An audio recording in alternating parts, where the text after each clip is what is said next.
नमस्कार दोस्तों। विनायक चतुर्थी के दिन भगवान श्री गणेश की विधि विधान के साथ पूजा की जाती है। धार्मिक मान्यताओं के अनुसार चतुर्थी के दिन श्री गणेश की पूजा और व्रत रखने से सुख समृद्धि और खुशहाली आती है।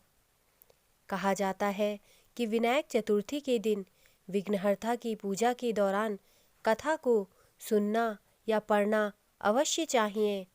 मान्यता है कि विनायक चतुर्थी की कथा सुनने या पढ़ने से भक्तों के समस्त कष्ट दूर हो जाते हैं।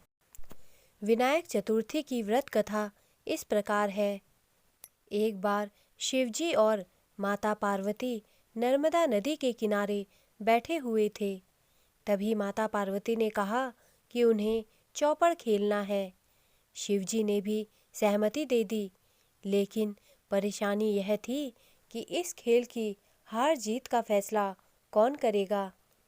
तभी शिवजी ने एक तिनके मात्र से ही एक पुतला बनाया और उसमें प्राण प्रतिष्ठा कर दी। उन्होंने उस पुतले से कहा कि हम चौपड़ खेल रहे हैं, लेकिन हार जीत का फैसला करने वाला कोई नहीं है, तो तुम्हें बताना होगा कि आखिर में कौन जीता और कौन हारा। फिर शिवजी और माता पार्वती ने चौपड़ खेलना शुरू किया। 3 बार बाजी हुई और तीनों बार माता पार्वती ही विजय रहीं।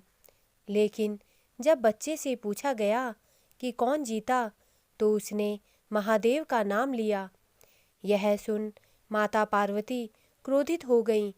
उन्होंने उस बच्चे को लंगड़ा होने और कीचड़ में पड़े रहने का श्राप दे दिया। बच्चे ने माता से माफ़ी मांगी और कहा कि उससे अज्ञानतावश ऐसा हुआ, इसमें कोई द्वेष भाव नहीं था।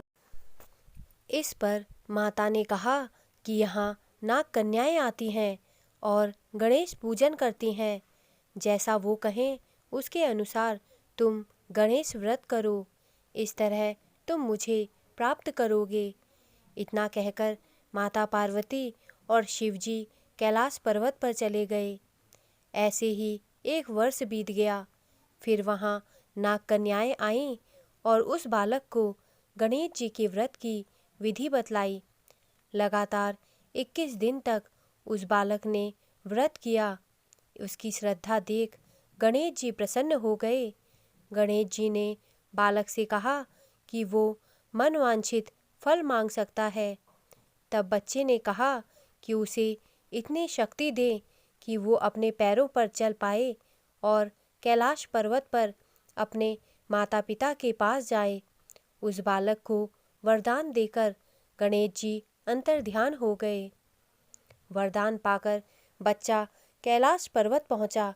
यहाँ उसने पूरी कथा शिवजी को सुनाई, लेकिन वहाँ माता पार्वती नहीं थी। चौपड़ वाले दिन से माता पार्वती शिवजी से विमुख होकर चली गई थीं। ऐसे में उन्हें वापस लाने के लिए बच्चे के कहे अनुसार 21 दिनों तक शंकर जी ने श्री गणेश का व्रत किया। इसके प्रभाव से माता पार्वती के मन से भगवान शिव के लिए नाराजगी खत्म हो गई।